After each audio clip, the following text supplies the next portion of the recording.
Part 1. Course information.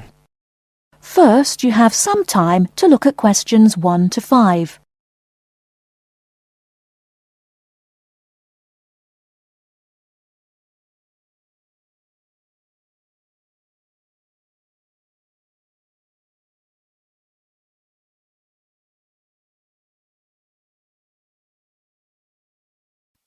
Hello, I wonder if you could help me. I am interested in enrolling in your MBA programme. Could you give me some information, please? Yes, of course. I'll take a few details first of all, and I'll give you a copy of our prospectus. Oh, that's okay. I already have one here. I've been researching the MBA courses in the local area, so I already have lots of course information. That's great. OK, so first of all, can you tell me your name, please? Yes, of course. It's Anne Horbury. Horbury, is that Hawberry? Yes, that's right. OK, and what's your date of birth, Ms. Horbury? The 22nd of May, 1981. That's great. And you were born in the UK? Yes, I was. All right, can you give me some contact details, please? Sure. My address is 26 Simon Place in Brighton, and my telephone number is 01903 714 721. Sorry, can you tell me your contact number once again? Yes, it's 01903 714 721. OK, great. And do you have a mobile phone number? No, I don't. Is it important? No, that's OK. I'll just write it on your form, no mobile phone. Now, just a few additional questions. Before you hear the rest of the conversation, you have some time to look at questions 6 to 10.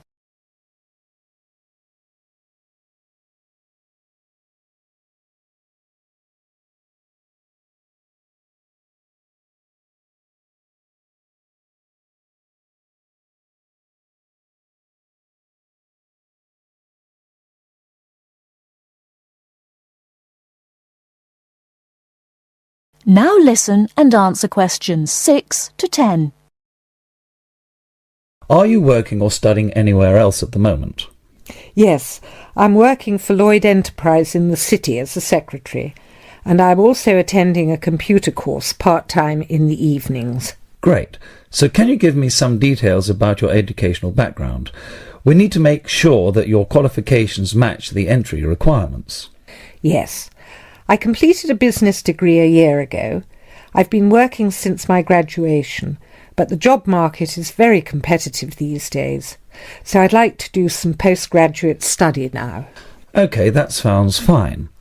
Your degree is relevant, and it's good that you have some work experience too. I do need to warn you, though, that our MBA programme is extremely popular and gets full quickly. So would you be interested in applying for any alternative courses if your application is not successful this time? Well, my first choice would, of course, be the MBA, but yes, I've had a good look through your prospectus, and I would also be interested in the international marketing course. That's great. It's always a good idea to keep your options open just in case. Finally, can you tell me where you learned about our courses here? Actually, my cousin studied the MBA course 2 years ago, and she recommended it to me. OK, well, thank you for coming in today. I will pass your details on to our admissions department. They should contact you this week with a formal application form, and they usually invite MBA candidates to come in for an interview. OK, well, thanks for your time. No problem. Good luck with your application. That is the end of Part 1. You now have half a minute to check your answers.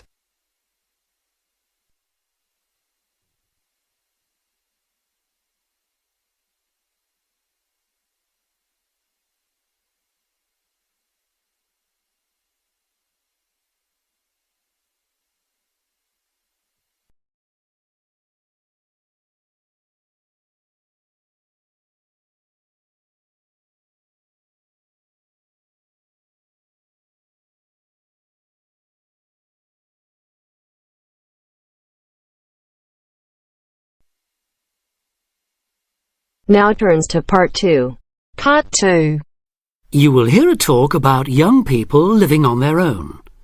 Listen carefully and answer questions 11 to 12.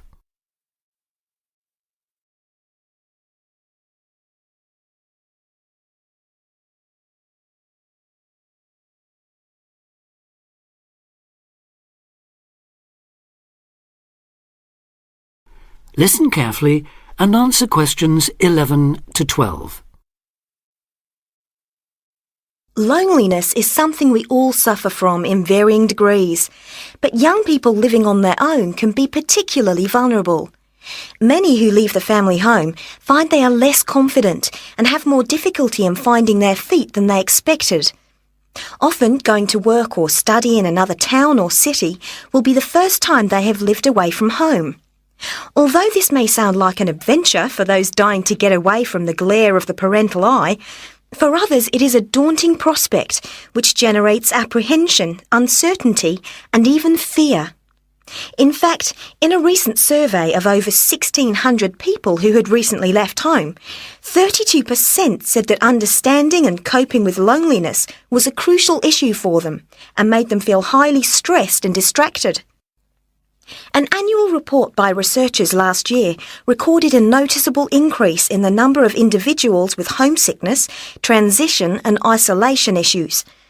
Acknowledging that feelings of loneliness and isolation could impede progress at work or study, they examined the number of people using the welfare and health services. They found that young people in particular were prone to difficulties. Last year, 61% of all people using counselling services were aged under 30, and of this group, 57% were men.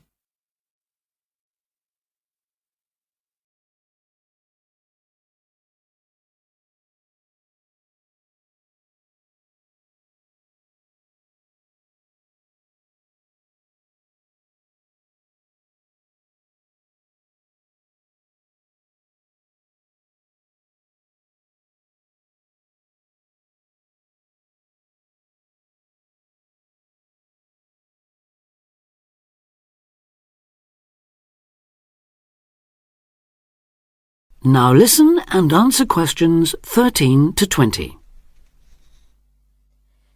Leaving home involves a major change in lifestyle, work patterns and degree of independence. You will be away from home, family and friends and are no longer supported by familiar surroundings. For this reason, in the first year a lot of young people suffer from loneliness. Ironically, this sense of isolation comes at a time when you are likely to be surrounded by people most of the time. Living in a busy city, travelling on crowded buses and trains, you will be constantly among people. But this can sometimes compound your sense of being alone. Seeing others who appear at ease among large crowds, mingling and making friends, can make you feel excluded and inadequate. Adapting to a new environment makes people uncertain of what to do or how to behave and breeds insecurities which can make for a real sense of isolation.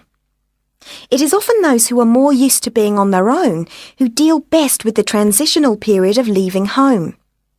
Other reasons for feeling alone include high expectations of the big city where you have the best time of your life and meet lifelong friends.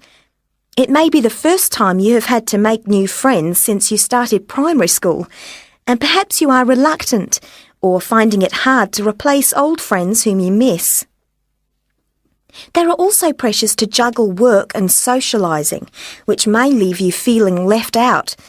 Or it could be that you have a long-distance relationship and feel torn between your new lifestyle and that special person who lives so far away. Because loneliness can leave you with a sense of low self-esteem, where you become self-conscious and feel you have been rejected, it is very difficult to overcome.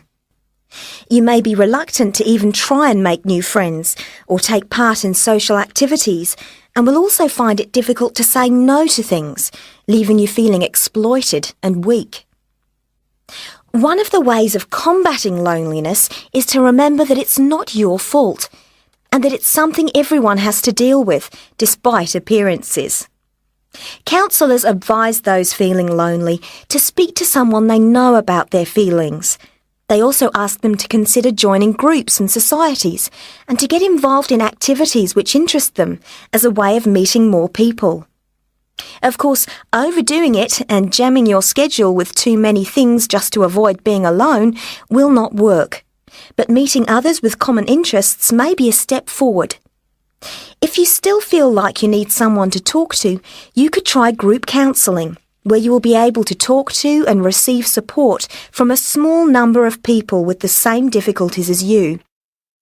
For more information or to be put in touch with an individual counsellor, contact the local town hall support services. That is the end of part 2. You now have half a minute to check your answers.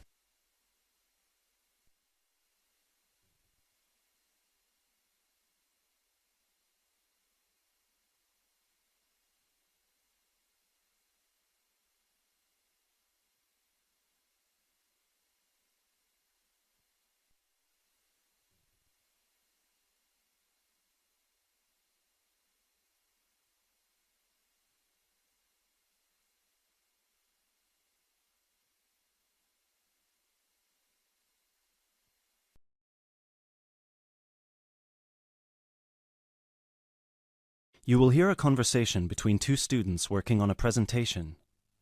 You have 30 seconds to look at questions 21 to 24.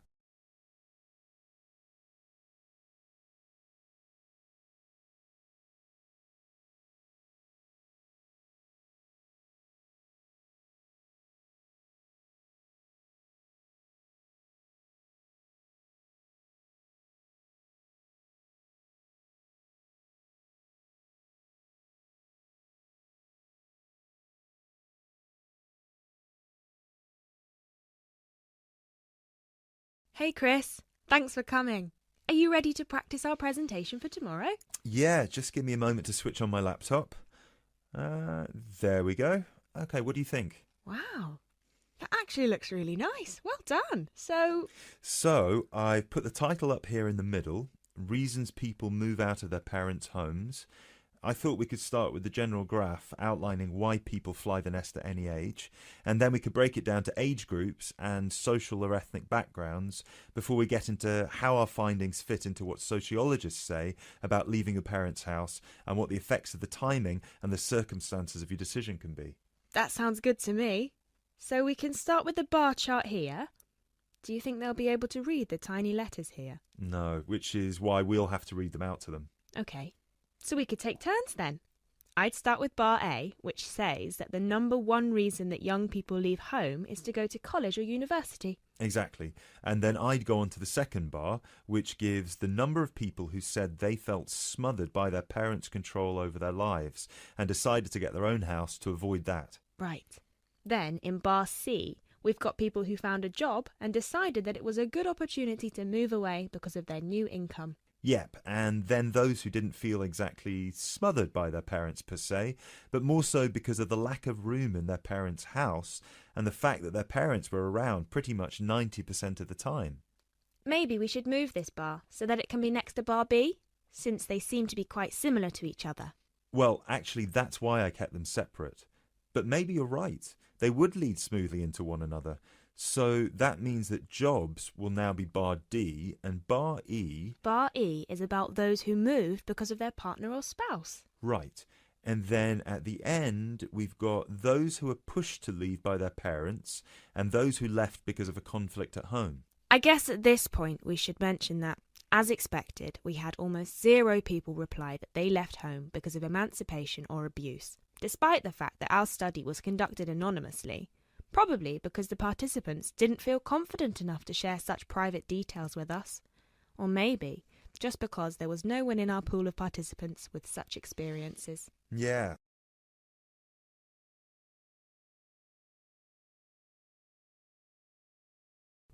Before you hear the rest of the talk, you have some time to look at questions 25 to 30.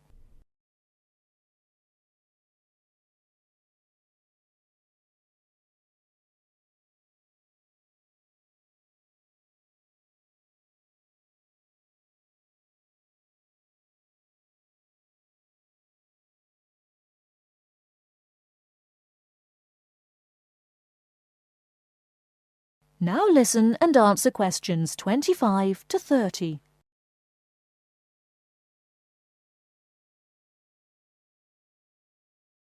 So then we can break it down to age groups and show these 4 different graphs for our 4 age groups. Under 18s, 18 to 20, 21 to 24 and 25 and above. Shall we take the graphs by age, or should we start with the second group? What do you think? Because we haven't got that much data on under 18s, and starting with 25 and above would also feel a bit strange to me, seeing as it was our second smallest group, and most participants were between 18 and 24 when they moved out of their parents' home. Yeah, you're right. Perhaps we should start with our 2 biggest groups and then move on to the other 2. So, you can present 18 to 20, and I can present 21 to 24. And then we can maybe present the other 2 groups together. I think it's best if we present them separately, since the findings are so different. Yeah, I guess you're right. So, I can present the under 18s, and you can present the 25 and over. Perfect. Or, wait, should we do it the other way round, so it flows more naturally? Yeah, sure. And then we can include a brief note at the end for those who haven't moved out yet. Yeah, great.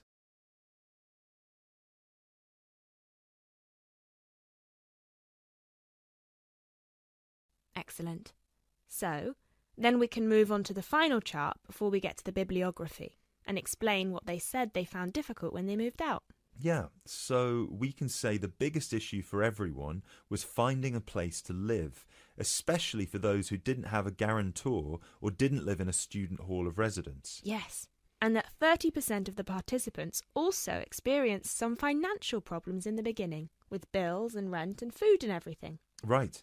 Then an even larger number reported that they didn't expect to miss their family that much, but ended up visiting their parents' home often just to see them and spend some time with them. Although, we should probably cut that number down a notch to exclude those who went back home just so their parents could cook and do their laundry for them.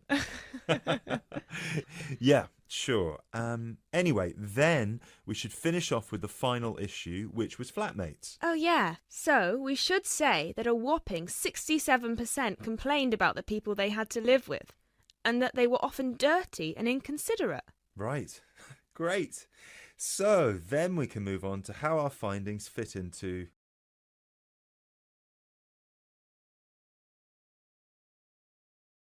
That is the end of part 3. You now have half a minute to check your answers.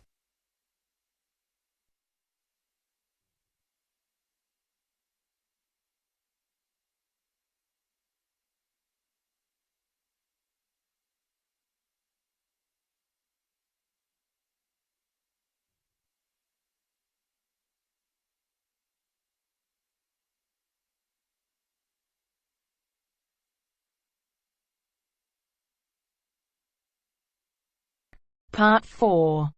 You will hear an orientation lecture on sports therapy. First, you have some time to look at questions 31 to 40.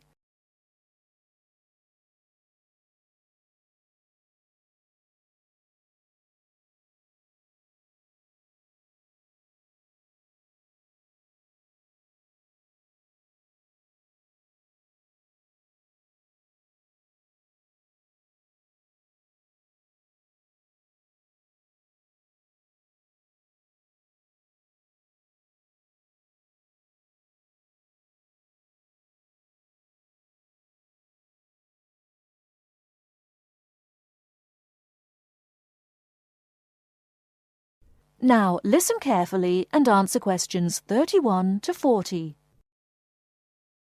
Good morning and welcome to the university's Open Day and to our lecture on sports therapy. There are 2 good reasons to be here.